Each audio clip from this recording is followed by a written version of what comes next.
On this episode of In the Fight, diplomats and village elders come together to discuss peace. We get some insight as to how Afghans view their future. An American sniper passes along his skills to Afghan soldiers. Army engineers keep Northern and Southern Afghanistan connected. And one man's junk is another man's treasure.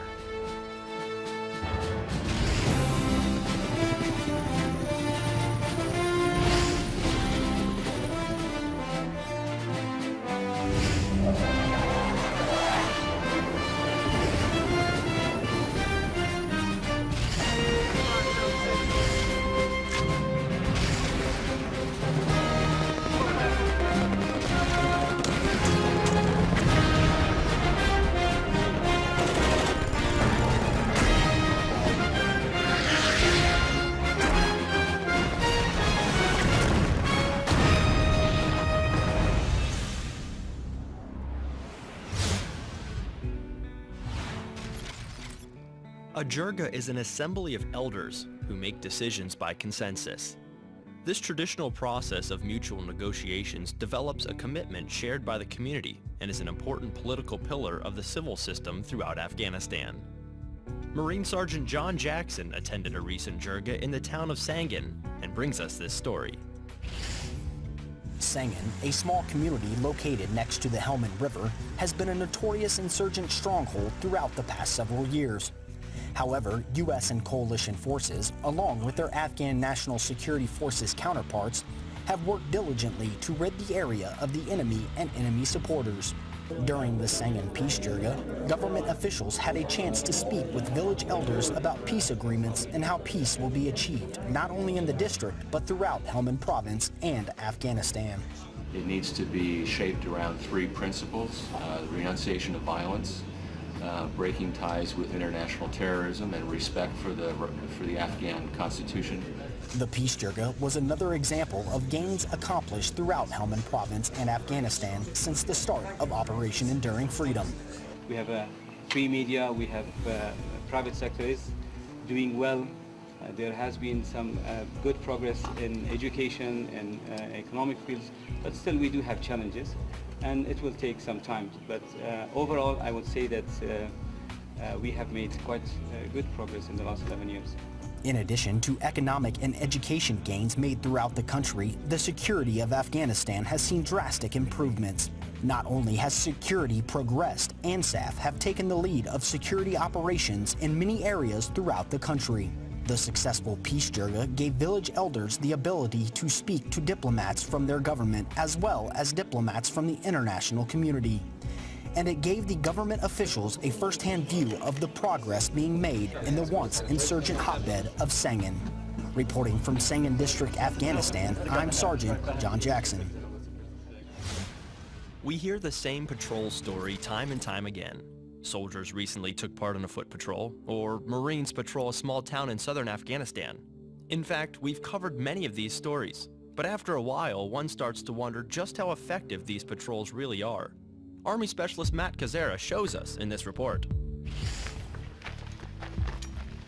Foot patrols are nothing new for the soldiers of the 1st Platoon Bravo Company of the 117th Infantry Battalion.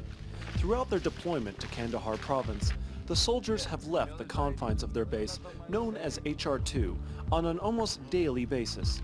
And it was on these missions that the platoon would find themselves fighting insurgents or removing IEDs from the surrounding villages. Yet, as a sign of progress made in recent months, the patrols have become increasingly quiet. I mean, we've seen a lot less Taliban or insurgent influence in the area. I mean, we haven't taken contact in a couple months around here. The IEDs, there hasn't been as many new been put in, and we've actually seen a lot of locals starting to return to the villages around this area. With increasing security in the area surrounding HR-2, the missions of 1st Platoon have begun to take on a new image. Rather than fighting insurgents, the soldiers have been able to build relationships with local villagers. During a recent mission, the soldiers even offered candy to local children as their elders spoke about the concerns of the village.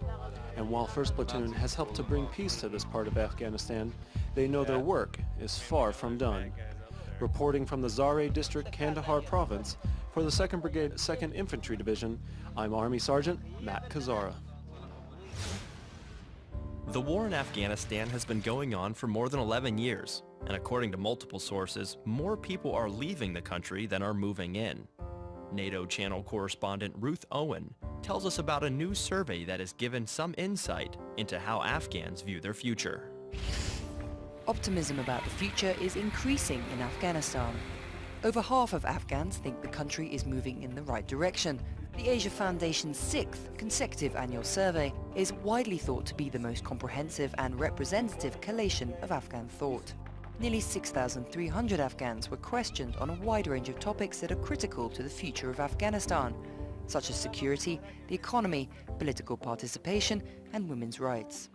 The Afghan survey is now recognized. Asia Foundation Deputy Country Director Abdullah Ahmadzai revealed that Afghans felt more secure than in the past, with a drop of 6% since last year in the number of people experiencing violence or crime. But he emphasized that there was still work to be done by both international and Afghan governments to fully understand the needs of the country. We still see people expressing grave concerns with regards to access to education, with regards to public services in general, with regards to security, women's rights, and governance as a whole. Insecurity topped the worries of most Afghans, but unemployment and corruption were also concerns, especially on a local level. However, the survey showed that confidence in central government was up, with 75% giving it a positive assessment, and more Afghans than before are taking disputes to government legal institutions, giving a roughly 50-50 split between state judges and local shura mediation. With a largely rural and remote population, it can be hard to gauge opinion in Afghanistan outside of urban centres. But what the survey reveals is that, just like the rest of the world, jobs, education, security and public services are key to the Afghan pursuit of a better life. Ruth Owen in Kabul for the NATO Channel. Hi, my name is Specialist James Jolly with the 101st Airborne Division Air Assault, stationed at Fob Fenty, Afghanistan. I'd like to say hi to my wife Christina and all my family back home. Miss you all, we'll be home soon. This is Tech Sergeant Morrow serving in Camp Leatherneck, Afghanistan. I'm from Littleton, Colorado, and I just wanted to give a shout out to my daughter Amelia, who just turned 4 years old, and all my family and friends in Littleton, Colorado. My name is Corporal Christian Lopez. I'm a heavy equipment mechanic with MWS 373 here at Camp Leatherneck, Afghanistan. Just want to send a shout out to all my friends and family back home in Los Angeles. My wife Jessica, my son Jaden. Hi, my name is Staff Sergeant Erica Benford, currently serving in Helmand Province, Afghanistan with 2nd CEB. And I wanted to give a shout out to all my friends and family, especially Siani, Milan, and Jamai in Riverview, Florida. Thank you. Bye. Coming up, an American sniper passes along his skills to Afghan soldiers. And Army engineers keep Northern and Southern Afghanistan connected. Check out DivitsHub.net for the latest accurate and reliable information as In the Fight continues. What was the nickname of famous Marine sniper Carlos Hathcock? The answer when we return. With the new Military 24/7 app from Divits, you turn your favorite mobile device into a window to the front lines. Connect with your nation's finest men and women through our video and photography archives and stay up to date with news reported directly from service members. Quickly share information and breaking stories with friends via Facebook, Twitter, or email. News, photos, video. Your military 24/7. From combat-related stress to the day-to-day stressors of life. This package is going to be completed. This is the 4th time this week. Stress can affect every Marine and Marine family. The De-Stress Line provides anonymous counseling for Marines and Marine families when it's needed most. If you're feeling the effects of stress, call today and let us help you win your personal battles.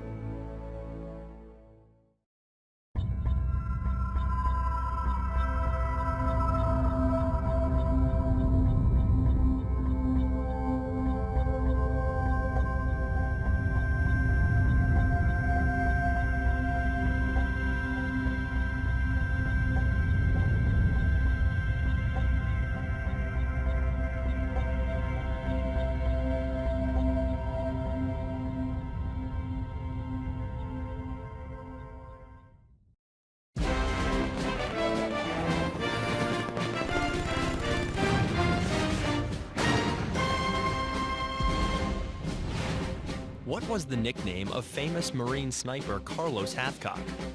The answer is D, White Feather Sniper.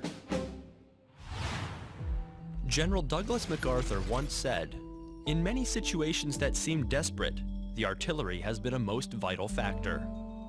Airman Jimmy Moreland documented the training of a new group of artillerymen that will grow the Afghan military into a full fighting force, and files this report. It's just after dawn on a cold morning in the mountains of southern Afghanistan. These soldiers are headed out to an artillery firing range. Today, a handful of Afghan National Army soldiers will be certified as artillerymen, the culmination of months of training with their American counterparts. I only had 4 out of the 18 that I had any experience at all with the artillery piece. And we went from pretty much crawling to running today, and they responded really well. The Afghan soldiers prepare the guns and munitions for firing. They're in the driver's seat, while the Americans observe and advise. One on that side, one over here. These guns haven't been fired for a long while, so the first round from each is triggered from a safe distance in case something goes wrong. The guns are ready, and the fire missions begin streaming in over the radio. The Afghan soldiers get to work, sending dozens of high-explosive shells to a practice target miles away. They did very, very well. To be honest, I couldn't expect any better. I mean, they did great. The American mentors are aware of the potential impact their Afghan colleagues will have. Artillery is only seconds away. Like, you know, if the infantry's in trouble and they need help right now, artillery can send, you know, they can send artillery and they can cover miles in seconds. Another thing is, with these guys, I expect them to not only be able to shoot and support infantry, but also be able to teach other artillery, you know, so their artillery corps grows. And with partner nations looking to hand over security operations to Afghanistan in the coming months and years, these guns and the soldiers behind them are a sure step toward an all-Afghan fighting force. Airman Jimmy Moreland, Southern Afghanistan. A sniper gives a platoon the ability to spot, identify, and engage the enemy at long distances. While working alongside Afghan soldiers, one American sniper passed along his skills in order to give them an advantage in the volatile mountains of Kunar province. Marine Sergeant Jimmy Shea files this report. At Outpost Stallion in the mountainous Kunar province, the Taliban attack multiple times a week. Often, these attacks are from heavily wooded neighboring ridgelines more than 300 meters away. And having a sniper on your side provides an advantage over the enemy. I saw one of the guys come in with M24. It was pretty new, so I figured he hadn't shot it. I decided to train him up on it so he could teach his other soldiers and they could benefit their unit. This sniper is passing on his skills to Afghan National Army soldiers who will soon be defending the outpost. But there are some obstacles. The biggest challenge was the language barrier. You having to use an interpreter to relay everything that I'm teaching him. Tell him the middle one is good. You know, we went through a school for 4 or 5 weeks and trying to impart that knowledge on him in a couple of hours through a different language isn't exactly easy. Although difficult, the training continued. He listened really well. He picked it up quick, put it into effect immediately, and he started firing. Very fundamentally, he put all rounds pretty much on target. I was pretty excited about that. Sergeant Walker has used his sniper skills to fight the enemy, but as U.S. soldiers are replaced by ANA soldiers, the training he's provided will continue to affect the Taliban. This definitely makes it worthwhile. Teaching these guys to be able to shoot, to be able to defend their own country, you know, against the Taliban. It's the best thing I've done in the Army. Marine Sergeant Jimmy Duche, Outpost Stallion, Afghanistan. Saving the lives of military men and women is the #1 task for the 379th Expeditionary Medical Group. Air Force Staff Sergeant George Solis gives us a behind-the-scenes look at how this group is training in order to respond to life-threatening situations. Has this ever happened to you before? No. Things can get a bit frantic at the 379th Expeditionary Medical Group. What do you need? Identity. There you go. We have ID? Do we have ID access? When was the last epinephrine administered? This scenario is a Code Blue exercise. Code Blue is a notification to the med group that somebody has lost consciousness and their heart has stopped working properly, and so it gets the medical technicians, the nurses, and the whole crew of healthcare personnel to come in and assist with resuscitating a patient. What makes this Code Blue exercise unique is the use of a real person as the patient. I think this is one of the more realistic Code Blue trainings that I've had at all the facilities I've worked at. We often have a mannequin that simulates the patient, so that just adds more realism to it when we can actually start IVs and have an airway that's there to practice on. Major Hillebrand adds, the Med Group staff hopes for the best, but realizes the importance of preparing for the worst. So we never know if somebody is going to come in and have a sudden cardiac event, and so continuously training to ensure that everybody is prepared to respond to that type of tragedy is really important. Reporting from the 379th Air Expeditionary Wing, I'm Staff Sergeant George Solis. Keeping the Afghan people connected and commerce flowing is a major goal for ISAF forces. Army broadcasting correspondent Gail McCabe takes us to the Hindu Kush Mountains, where Army engineers are keeping Northern and Southern Afghanistan connected.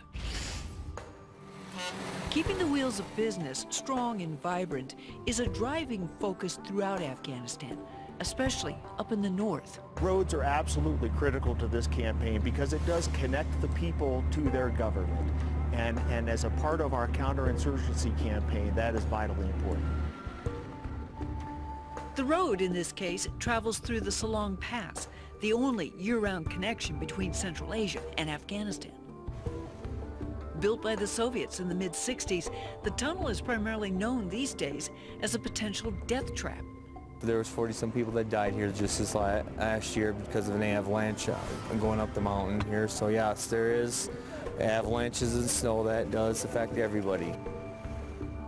16 Army engineers, in partnership with the Afghan Ministry of Public Works, are here to make it safer. Our project is to repair it so that it is passable to get through winter till they decide to redo the whole tunnel. It is a challenging project. It's like Pandora's box. When you open it up, you don't know what you're getting into. We had rebar coming up one way or another. We found an old car bumper buried in there. It was quite interesting. The tunnel itself is just over a mile in length, cutting through the mountains from 12,000 feet at the top to 8,000 at the southern end. In the past 11 years, countless roads and highways have been created, repaired, and restored throughout the country. Roadways of opportunity. Gail McCabe, Afghanistan. Hey, I'm Sergeant Jeff Seipel, stationed at Kandahar, Afghanistan. I just want to say hello to my mom and dad, Frank and Sherry Seipel, and also to my beautiful wife and daughter, Sarah and Sadie. I love you guys, miss you, and be home soon. Hi, my name is Lieutenant David Pike with Carrier Air Wing 7, deployed on the Eisenhower. I'd like to say hello to my wife Libby and my daughter Sarah and Megan. I love you very much. Hi, I'm Staff Sergeant John Lytle with 4th Brigade, 1st Cav in Afghanistan. I want to say hi to my wife Chelsea and my 3 girls, Caitlin, Lily, and Hallie. I love you, girls. Hi, I'm Master Sergeant Snyder from the 651st Expeditionary Aeromedical Evacuation Squadron here at Camp Ashton, Afghanistan. I just want to give a shout out to my family and friends back home in Albany, New York. Love you guys and miss you guys. I can't wait to come home. Bye. Coming up, one man's junk is another man's treasure. And we'll showcase some of the best photos from our service members as In the Fight, presented by Divots, continues.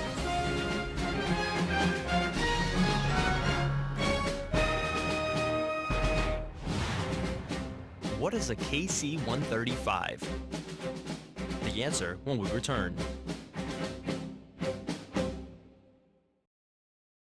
I want to give a shout out to my family and friends. I want to send a shout out to my husband, to my parents, my family back home. I'd like to give a shout out to my girlfriend. To my family and friends in Lansing, Michigan. To my family out in Tucson, Arizona. To my beautiful wife and children in Des Moines, Iowa. To everybody in Texas. In York, Pennsylvania. Colorado Springs, Colorado. Chicago, Illinois. Harrisonburg, Virginia. Orlando, Florida. Oceanside, California. And Fort Leonard Wood, Missouri. I love you guys. I miss you. And I hope I'll see you soon.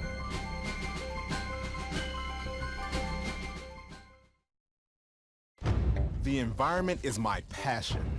Every day, I live for the outdoors and all of its challenges.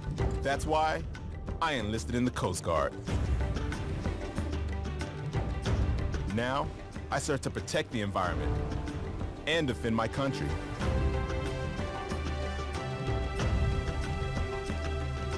It's like I was born for this.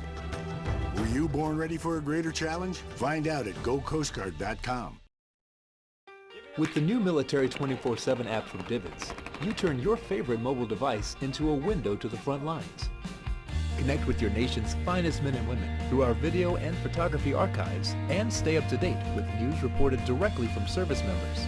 Quickly share information and breaking stories with friends via Facebook, Twitter, or email. News, photos, video. Your military 24/7.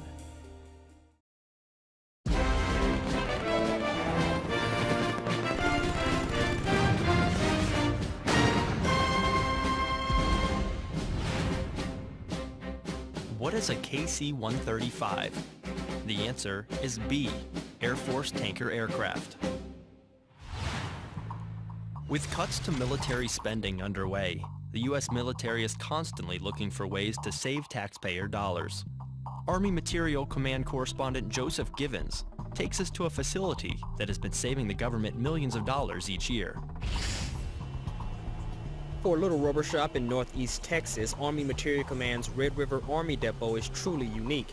It's the only facility in the Department of Defense that takes run-down tires from military vehicles and makes them new again. We would like to think of ourselves as the recapper of the Army. If it's on road wheel or if it's on track, we can do it right here. Since 1953, the depot has produced nearly 250,000 track shoes and over 50,000 road wheels. When it comes back from unit, usually it's in pretty bad shape. We'll see cracking and actually chunks of rubber missing from either track or road wheels. It's not a small task. A single tire from a Bradley fighting vehicle being rebuilt from start to finish can take roughly 4 hours to fix. With Red River's state-of-the-art facility, they can rebuild tires for up to 9 Bradley vehicles per day. Basically, we're going to take it, we're just going to refurbish it, put new rubber back on the insert, and send it back to it, saving thousands or literally millions of dollars a year to the units in the Department of the Army. Not only is Red River saving the Department of Defense millions, they're doing it while also being environmentally conscious. Instead of that rubber being cut off or skived off and thrown in a landfill, we're actually burning that up inside the fluidized bed so nothing actually goes to the landfill. And then any parts that may wash out, we're going to refurbish those and they'll actually turn into castings that'll be melted back down for steel again. As the Army evolves, the Army Material Command is making sure its depots and facilities are changing to meet their demands. From AMC, I'm Joseph Givens. If the saying, one man's junk is another man's treasure is true, then forward operating base Sharana in Afghanistan is one massive treasure chest. NATO channel correspondent Ruth Owen explains in her story. Used batteries, gas canisters, camouflage netting, even treadmills. Over a decade of equipment to be sorted, processed, recycled and redistributed in what could be the world's biggest junkyard. Just think we've been here 10 years now, so there's been a lot of accumulation of equipment. There's bee huts, originally there were tents, so it's a lot of construction and improvements to the country, things that we've brought in and things that the Afghan partners have assisted us in building as well. As U.S. military bases either close or are handed over to Afghan forces, excess equipment is channeled through what the Americans call retrosort or retrograde yards, where it's either donated to Afghan security forces, put back into the Army system, or shipped back to the United States. As you see, there's vehicles and traffic, soldiers walking in and around.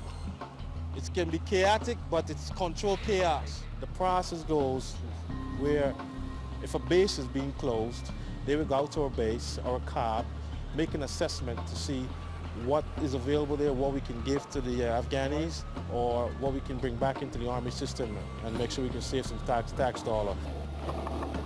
100 containers or connexes a week from COPs or combat outposts are opened here by over 100 personnel working 24/7. Then there are soldiers and contractors visiting every day, hoping to pick up something for free. For Lieutenant Rose, saving money is the key to his work. That means every item must be individually priced. If it's under $25 US, he'll make sure it's reused in country.